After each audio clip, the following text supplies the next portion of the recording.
Queridos, nós queremos conversar hoje e eu quero começar com uma pergunta. Olha só, é para tentar responder, tá bom? Vamos lá juntos?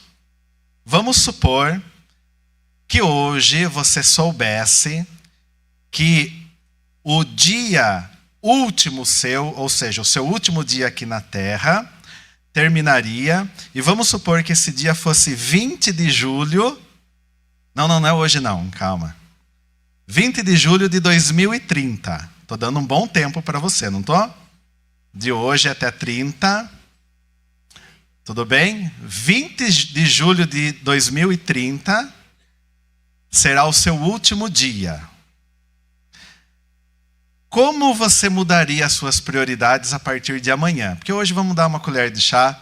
Você vai chegar, vai assistir lá uma série sua ainda, lá no Netflix, né? Vai comer uma pipoquinha. Hoje vamos dar uma colher de chá. Mas como que seria a partir de amanhã?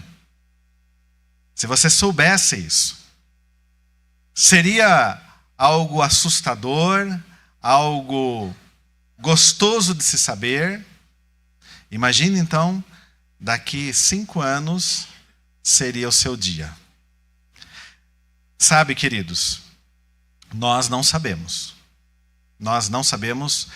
A Bíblia diz que esse dia pertence ao Senhor. Nós não fazemos a mínima ideia, não é? Mas a palavra de Deus nos diz que Jesus sabia. É incrível. Esse tempo de vida dele, que foi de 33 anos e mais alguns meses, ele sabia. Ele sabia. Como é que ele viveu com isso? Mas ele sabia. Sabia o dia, a hora, o detalhe, como aconteceriam as coisas, e mais do que isso, ele usou esse conhecimento dele para ensinar uma lição muito maravilhosa para nós. É sobre esse Jesus que sabe de tudo, que nos ensina tudo, mas também que nos desafia em tudo, é que nós vamos conversar hoje. Hoje você tem a missão de sair daqui hoje amando mais ainda Jesus. Ainda que seja um pouquinho mais. Mas não tem como nós sairmos daqui hoje amando igual a Jesus, e nem menos. Todos nós vamos sair daqui amando um pouco mais o nosso Senhor Jesus. E é sobre isso que a gente vai conversar hoje. Perceba que Ele sabe de tudo, ensina tudo e nos desafia em tudo. Vamos nos preparar para ver hoje aqui um mestre com muita sabedoria, didática e um desafio novo aqui para nós. Vá comigo para João 13, então. Os primeiros versículos de João 13, eu vou ler aqui na NVT, é a que está comigo hoje aqui.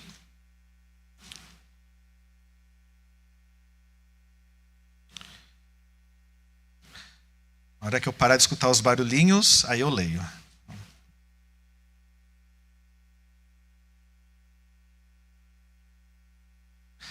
Acesse aí João 13, abra por gentileza. Tranquilamente, essa passagem é uma das mais gostosas de se ouvir na vida. É um Jesus incrível que está aqui. E hoje o Espírito tocou meu coração. Compartilha esse Jesus hoje. João 13.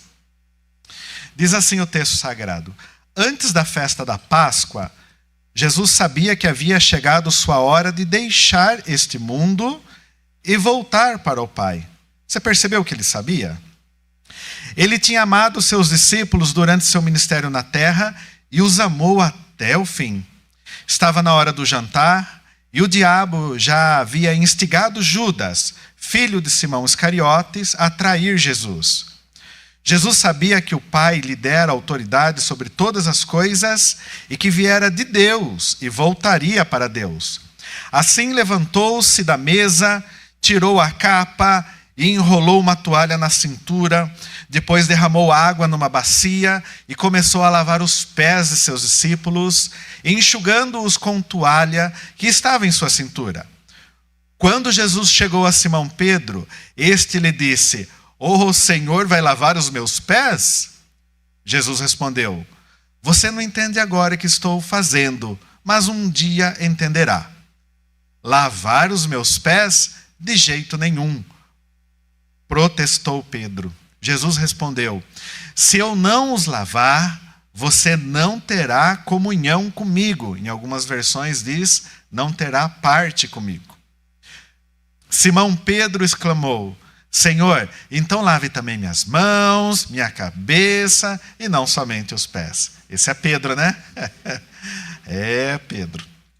Jesus respondeu: a pessoa que tomou o banho completo só precisa lavar os pés para ficar totalmente limpa. E vocês estão limpos, mas nem todos. Pois Jesus sabia quem o trairia. Foi a isso que se referiu quando disse: nem todos vocês estão limpos.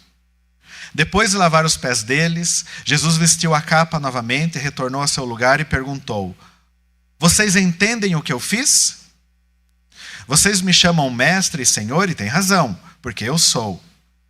E uma vez que eu, seu senhor e mestre, lavei seus pés, vocês devem lavar os pés uns dos outros. Eu lhes dei um exemplo a ser seguido. Façam como eu fiz a vocês. Eu lhes digo a verdade: o escravo não é maior que o seu senhor, e nem o mensageiro é mais importante que aquele que o envia. Agora que vocês sabem estas coisas, serão felizes se as praticarem.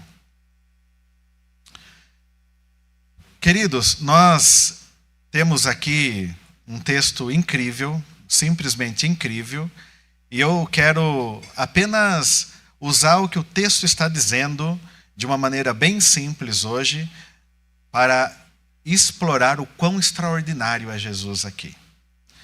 Nós veremos que é extraordinário a sabedoria dele, a didática dele e o desafio que ele faz. São 3 pontos que nós temos aqui para explorarmos hoje, tá bom? Então vamos começar pelo ponto 1. Vamos ver aqui o quão extraordinário é Jesus pela sua sabedoria. Veja aqui o texto, já no versículo 1, acompanhe comigo. Sabendo Jesus que havia chegado o tempo em que deixaria este mundo.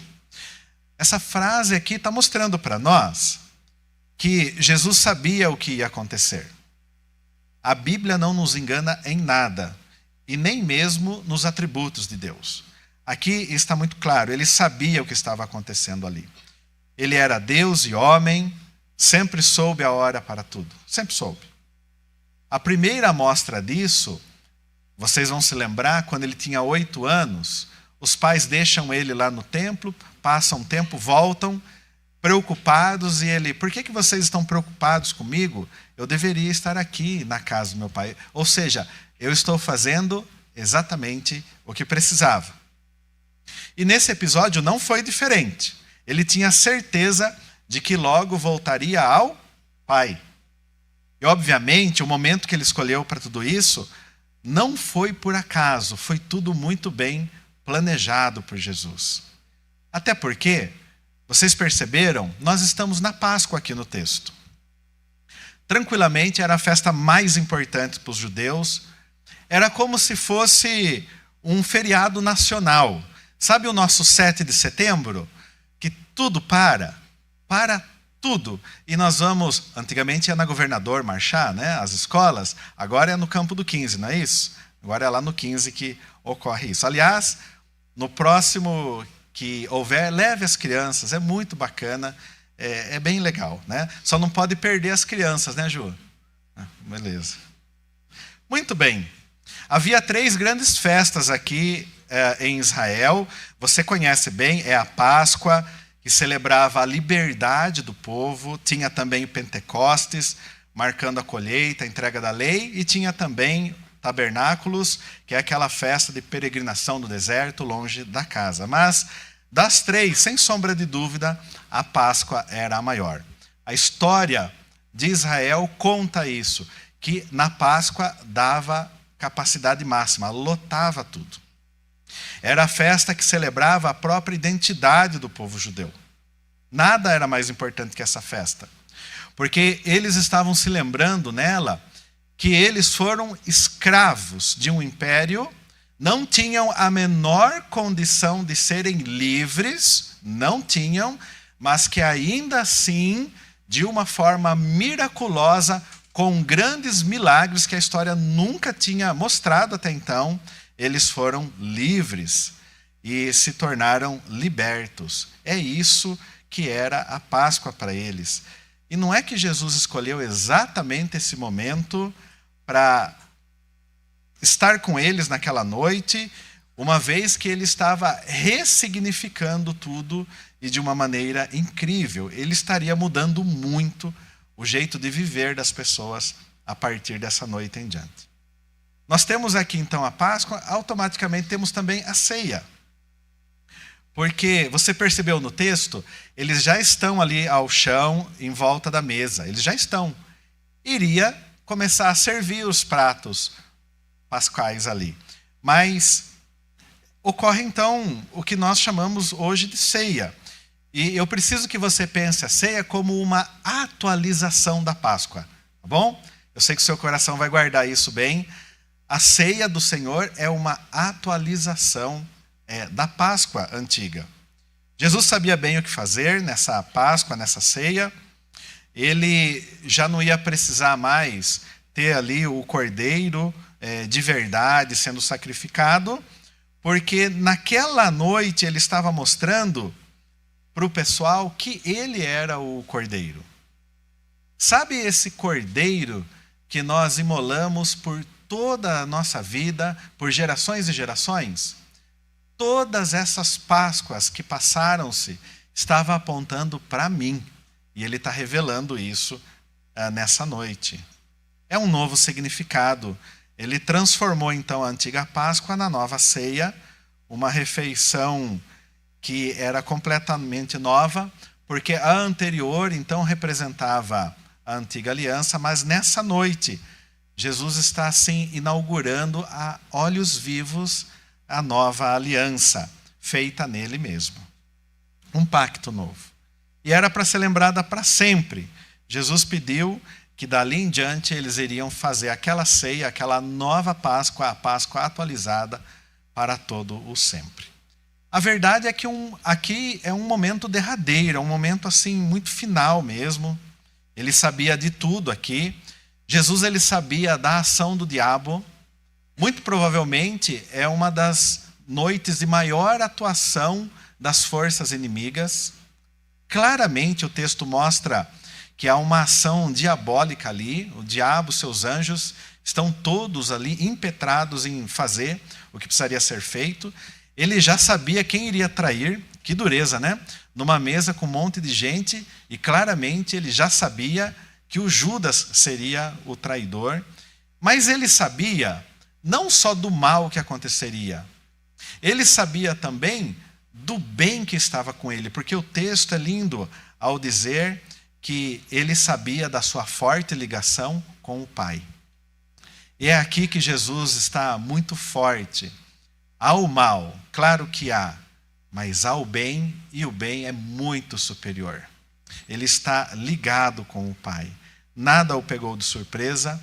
Momento final tinha ali um propósito muito claro e tinha chegado. É importante aqui a gente atribuir a Jesus o que é necessário, que é essa qualidade maravilhosa dele, de ele saber de tudo. Irmãos, olha aqui para mim um minuto. Isso é incrível. Jesus sabe de tudo. Ele sabe de tudo. Eu vejo a nossa lista de oração. Ele sabia antes da gente pedir e quer que a gente peça. Ele sabe como tudo vai ser atendido.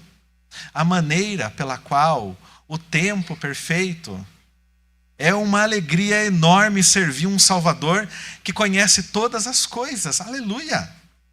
Pense comigo, a gente não deve se abater tão facilmente como se as coisas estivessem perdidas e sem solução.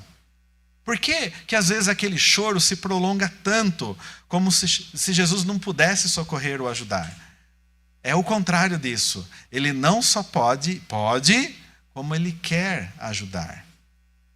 É essencial para nós hoje, nessa noite, que a gente compreenda muito bem, até mesmo quando a gente canta, ele é o alfa, ele é o ômega, é o começo, é o fim. Ele conhece todo o tempo e o espaço. Saber que estamos seguros com Ele é a base da nossa confiança. A alegria vem desse evento e desse fato, de que Jesus já sabe de todas as coisas. Glória a Deus por isso. Bom, saber que Ele sabe de tudo é muito bom. Mas com Jesus sempre tem mais. É incrível como Ele tem para adicionar. É mais incrível ainda vê-lo agora agindo, dando o exemplo perfeito de como a gente deve viver a partir desta fé de que Ele sabe de todas as coisas. Ele vai dar um exemplo aqui para nós, e isso nos leva ao ponto 2. O ponto 2 é que Jesus, ele é extraordinariamente didático. Se no ponto 1 ele foi extraordinariamente sábio, agora ele é extraordinariamente didático. O que Jesus vai fazer aqui é um negócio incrível. A forma de Jesus ensinar era inigualável, irmãos. Pode juntar todos os nossos professores EBE aqui, somar todos, multiplicar por 10.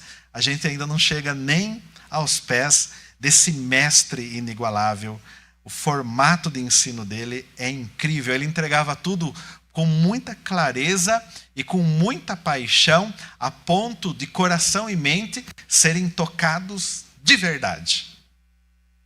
Naquele dia, porém, ele decidiu fazer algo um pouco inesperado ali para os seus pupilos e para os seus discípulos. Na verdade, não conta para ninguém. O pessoal já queria comer logo, estavam com fome. Né? Nós estamos na ceia da Páscoa. Tinha todo um ritual ali e eles já estavam prontinhos para comer. Mas Jesus resolveu ser um mestre daqueles naquela noite. E você se lembra aí como foi? É bem simples. Eles estavam ali então, Jesus se levanta. Eu não sei se pedia-se licença ou não, né? Eu procurei essa informação, não achei, mas também se tivesse achado não faria muita diferença, né? Eu só sei que Jesus se levanta, ele tira a capa dele, que é uma peça formal que eles usavam nos encontros, né? Uma roupa. Ele tira a sua capa, coloca de lado, ele pega uma toalha. Imagina os discípulos olhando isso. O que Jesus está fazendo, né? O que será que ele está fazendo? Aí ele pede uma bacia com água e ele vai, discípulo por discípulo, pegando o pé de cada um deles, colocando dentro da bacia, passando a mão com água, tirando esse pé, secando e indo ao próximo, e ao próximo, e ao próximo. Ele lavou os pés dos discípulos. Sabe o que chama muita atenção aqui? A humildade de Jesus. Porque ele é o mestre reconhecido por todos ali. É a grande autoridade naquela sala. Mas ele fez a tarefa mais humilde que existia. Não há uma tarefa mais humilde do que essa. Com isso, ele mostrou que a verdadeira grandeza está em servir e não em ser servido. Quem é o grande? O grande é o que serve, não o que é servido. Mas ele inaugura aqui também um tipo novo de liderança, que hoje é tão falado nas empresas. Plagiaram Jesus Cristo de Nazaré, que é a liderança servil. Ele ensinou essa forma de liderar aqui aos seus seguidores, mostrando que o líder, para ser o primeiro, o bom líder, ele precisa servir os outros antes de si. E é uma liderança que está muito em moda hoje, mas copiada daqui, e eu espero que as pessoas realmente aprendam isso. Que primeiro eu penso nos outros, verifico se a situação está ok, depois eu penso em mim também. Mas também é muito bacana aqui, chama a atenção, o ato de purificação. Porque além de limpar os pés, o ato está simbolizando a necessidade constante de sermos limpos por dentro. Representa aqui o perdão, a forma de nos mantermos ligados a Jesus. Quem não fosse purificado naquela noite, não teria parte com ele. Isso é legal. Daqui surge um novo mandamento, que era amar uns aos outros. E virou o grande mote do cristianismo. Cristianismo é sinônimo de amor. Amor é sinônimo de cristianismo. Se tornou o maior dos mandamentos para nós. Qual é o grande mandamento? Amar. Ama-se ao Pai e ama-se aos irmãos. Eu invoco amor na vertical diante do Pai e na horizontal com os irmãos. E aqui está sendo ensinado que horizontal é horizontal mesmo. Nós não temos hierarquia. Depois de Deus, nós temos um Pai e depois temos os irmãos. E por fim a didática, porque ele não só falou, como ele mostrou.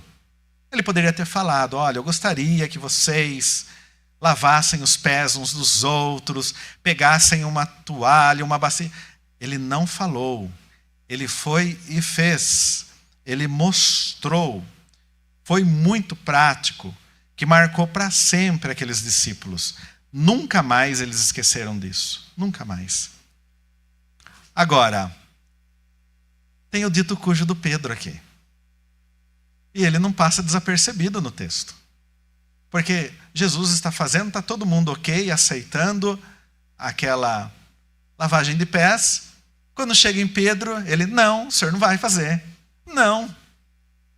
Então a gente precisa entender, né?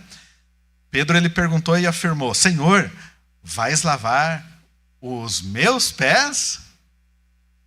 Não, nunca lavará os meus pés. Aí vai dizer nunca para Deus? Esse Pedro é invocado mesmo, né? Eu só posso entender aqui, queridos, que ele está pensando nesse sistema que a gente pensa também. Nesse sistema de posições e hierarquias. Ele fica chocado com a humildade de Jesus. E ele mostra como é que se resiste a Jesus. Porque isso é possível. O texto está mostrando. A gente, por vezes, como Pedro, resiste à ação de Jesus direta em nós. A recusa inicial dele mostra como que é difícil a gente aceitar que o Messias, Jesus, ele serve e não que domina. Na verdade, ele faz as duas coisas. Nós sabemos pela história que eles estavam esperando um rei bem forte, potente, que realmente galopasse bem o cavalo, usasse uma lança e que fosse um guerreiro para se parecer com Davi. É verdade, isso é o jeitão deles pensarem. Mas não é assim que foi e eles acabaram recusando. Pedro mostra somente como é uma recusa que hoje é aplicável a nós. Nós, por vezes, recusamos a Jesus. Agora, a bondade de Jesus é incrível porque ele insiste. Dava vontade de falar, não vai lavar os pés? Então não vai ter parte comigo? Toma, tontão, né? Olha os outros aí, tem parte comigo, você não tem, né? Dá uma vontade, né? Mas só dá a vontade. Mas não é assim, Jesus. Eu acho incrível porque a graça ela é insistente. E o texto diz que Jesus insiste com ele. Jesus insiste. Pedro, se eu não te lavar, você não tem parte comigo. Isso quer dizer que a limpeza de Cristo é dada, essencial, para estarmos conectados com Ele. A priori, o que Ele quer aqui é conexão. Para a gente participar de tudo que Ele tem para nós. Não de pouca coisa. Conexão com Deus é para participar de tudo. E é isso que Jesus está fazendo. Ele é o grande conector. A história de Pedro, que primeiro não entendeu, mas depois ele aceitou, ela reflete o nosso próprio crescimento. Porque nós somos assim. A gente gosta de torcer a orelha do Pedro aqui, mas nós somos o Pedro aqui da vida real. Há um crescimento nosso. Isso acontece quando a gente se entrega à vontade dele e permite que ele vá purificando a gente, incluindo a gente nessa graça que é muito ampla, muito ampla. Sabe, queridos, diante de um exemplo tão claro como esse de Jesus, a gente precisa fazer a seguinte pergunta: nós estamos dispostos a seguir o seu modelo de humildade e serviço? Imagine que você está lá nesta sala, nesse cenáculo. Qual seria o seu comportamento daquela noite em diante, ao ver o que Jesus fez? Ou seria como Pedro no início, resistindo e impedindo essa purificação? É chave para nós essa noite que a gente possa abrir os nossos corações e permitir que essa lição do lava-pés, que é muito bonita, aliás, de se ouvir, mas que ela não fique na audição apenas. Que ela possa chegar e nos atingir no nosso viver. Porque ao fazer isso, ao aceitar esse lavar de Jesus nas nossas vidas e compreender a lição que está por trás disso e vivê-la é muito importante. Bom, o que vimos até agora? Vimos a sabedoria de Jesus, não vimos? Sabia de todas as coisas. E vimos também o agir prático dele aqui, a didática dele, mostrando, pondo a mão na massa. Mas Jesus vai mais além ainda. Ele é incrível. O homem é incrível mesmo. Ele declara que a lição não para na compreensão ou apenas na observação. Nesse momento, os discípulos já compreenderam e já observaram, entenderam e viram. Mas a lição exige, na verdade, uma resposta. E isso nos leva ao terceiro ponto da noite, onde nós afirmamos que Jesus, ele é extraordinariamente desafiador. É a pessoa que mais nos desafia o tempo todo. Você viu? Ele é extraordinariamente sábio, extraordinariamente didático, mas é também extraordinariamente desafiador. E ele nos desafia. Desafiou eles lá, discípulos, e desafia hoje os discípulos também. Ele era um mestre muito prático, viu? Ele não gostava muito de conversas sem fim e de ideias vagas, não. Jesus é muito prático. Ele queria mostrar que as pessoas deveriam colocar os ensinamentos em prática. Jesus é muito prático. Por quê? Porque ao fazer isso, as pessoas aproveitariam a janela de oportunidade de vida que elas possuem. Ao fazer isso, trariam glória a Ele, mas ao fazer isso, seriam realmente muito abençoadas. Isso ficou muito claro aqui depois do lava-pés, por causa do desafio direto que Jesus fez. Olha aí, a gente conhece a história desses homens. A Bíblia, ela coloca um ponto final aqui. Mas a história ainda registrou um pouco da vida desses homens. E esses homens entenderam mesmo a mensagem e praticaram. O ensinamento de Jesus não acaba quando a gente entende, mas ele floresce quando a gente age. O florescimento do ensino está na ação, que nos convida aí a sermos transformados.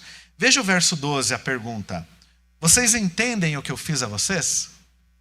Vocês entendem o que eu fiz a vocês? O primeiro passo é óbvio que é entender as coisas.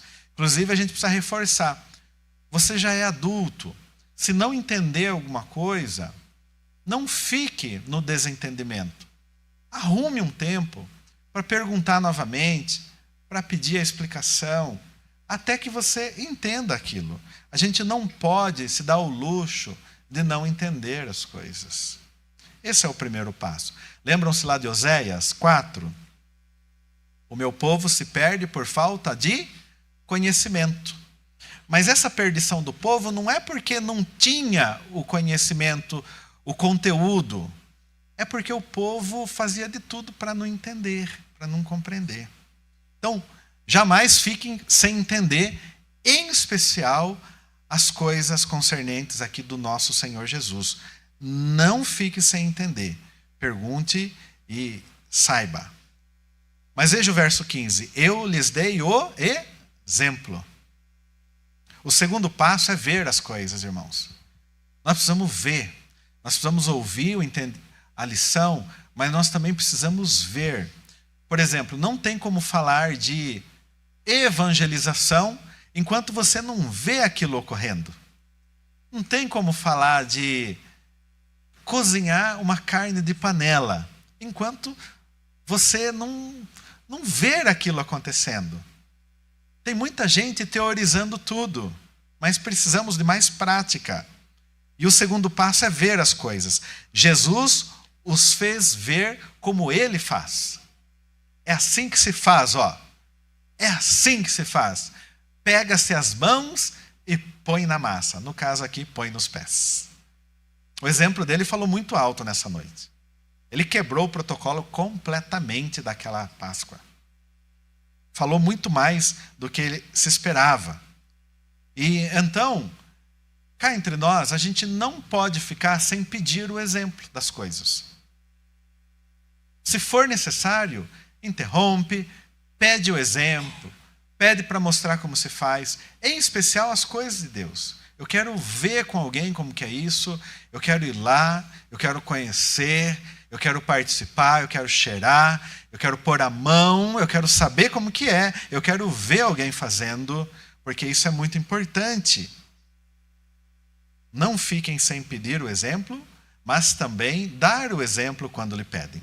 Precisa ter a paciência aqui de Jesus, para no meio da fome toda, a carninha ali já fumaciando, e ele tendo o tempo para dar o exemplo. Mas você percebe no verso 17, que ele diz que agora vocês sabem essas coisas. Jesus deu ali o entendimento, mostrou, e agora o pessoal já estava sabendo. Nesse momento, do verso 17, eu tenho certeza absoluta, eles já estavam entendendo tudo ali. Eles sabiam. O terceiro passo é reconhecer, então, que Jesus, ele nos desafia a saber das coisas. Gente madura, gente que sabe quem é, sabe o que está fazendo. E acredite, é muito importante que você saiba que você é servo dele, filho adotivo dele, e que você deve fazer a continuidade da obra dele. Isso é muito importante. Eles foram desafiados a agir, porque naquele momento sabiam o que era preciso. Veja, num jantar, em poucos minutos, nós temos ali pessoas nécias e gente que já está sabendo das coisas. Até porque enquanto não sabiam, eram inocentes. Mas sabendo, eles eram chamados a fazer algo a respeito. Mas a beleza está agora no verso 17. E esse eu peço para que todos vocês olhem novamente. Bem no finalzinho. Agora que sabem essas coisas, serão felizes se as praticarem. Serão felizes se as praticarem. O quarto passo é reconhecer o valor que Jesus dá à prática, meus irmãos. Ele é muito prático. Talvez o maior déficit que a igreja possui é que ela é tão teórica e tão pouco prática. Eu imagino o dia que as igrejas encaixarem isso no coração, pegarem o verso bíblico porque entendeu, viu alguém fazendo, entendeu, e de repente passa a fazer também. Eles aprenderam aqui nessa noite que ao praticarem seriam pessoas felizes. Em outras palavras, meus irmãos, servir ao próximo com a humildade é o segredo da felicidade. E isso é incrível. Agora nós entendemos o desafio de Jesus. O exemplo foi muito claro, a gente sabe o que fazer, mas o conhecimento por si só ele não abençoa. Né? Então a felicidade está que Jesus nos ensina e que nós vamos à prática. Então, o que nós vamos fazer com tudo isso que aprendemos hoje? Apenas saber ou vamos agir? Então lembre-se que servir ao próximo com humildade nunca vai ser um fardo, mas um caminho aí de uma vida feliz e abençoada. Que a gente possa sair daqui bem dispostos a praticar esse princípio, né? Nós não vamos sair lavando os pés. Nós vamos sair com o princípio de pôr a mão nas pessoas para abençoar. E esse toque vai ser aquele que é necessário em cada ocasião, seja ela qual for. Eu não quero ameaçar, não é isso. Não entenda errado. A vida é muito prática e Jesus é muito prático. Eu percebo, com um pouco de experiência, que a falta da prática acaba castigando pessoas. Mas quem acaba chegando nesse nível de praticar, acaba se sentindo muito bem e muito recompensado. Vocês se lembram de Mateus 7 e Lucas 6? Jesus está falando uma parábola de duas casas. Uma construída, o fundamento, na areia e a outra na rocha. Veio a tempestade, bateu nas duas. Uma desmoronou, a outra permaneceu. Aí você fala, uau, que casa forte é essa? E Jesus fala, essa fortaleza significa as pessoas que ouvem e que praticam. Então, praticar é uma fortaleza, irmãos. É aquilo que deixa a gente forte de verdade. Bom, resultado aqui do texto está no verso 1. O texto diz que Jesus amou essas pessoas, esses discípulos, e os amou até o fim. Acredite, ele não amou só aqueles discípulos até o fim. Ele amou todo santo discípulo dele por toda a história até o fim. E nos ama hoje também, os seus discípulos, até o fim. Não precisamos ter medo da prática. O Senhor vai nos ajudar a irmos melhorando a cada tempo, porque Ele está conosco, nos amando, amando a nós e amando a continuidade da obra. Perceba que os seus discípulos amaram as pessoas até o fim. A história conta isso deles. Tem livros maravilhosos. Todos nós deveríamos ter na biblioteca uma história das ações dos discípulos após a Bíblia. Tem alguns bons, tem um ator que é o De Barros, muito bom, para você saber que esses homens saíram pujantes daqui e realizando realmente a obra do Senhor, viajando nações. O final deles não foi nada bom, viu? Eu já adianto para vocês, foi morte sobre morte. Mas onde estão esses homens hoje? Junto a Jesus em pleno gozo e sem fim, aleluia. O Lava Pés ensinou que devemos ser humildes e valorizar o ser humano, até porque é a imagem e semelhança do próprio Cristo. É isso que a igreja precisa. Queridos, eu quero aplicar de forma diferente hoje. Eu acredito que o mesmo Espírito que pediu esta palavra hoje é aquele que quer ungir a todos nós. Então feche seus olhos, coloque-se em pé. Vamos acreditar agora com toda a fé que o Espírito que fez você verificar essa cena, uma cena muito simples, numa sala, um jantar, e o próprio Deus, na pessoa de Jesus, lavando os pés daqueles homens. É o toque dele. Ele quer tocar a todos nós hoje e quer que saiamos daqui também tocando as pessoas. Nós vamos orar hoje pedindo uma unção diferente. Eu vou chamá-la aqui de a unção do lava-pés, porque é didático isso, mas você está entendendo.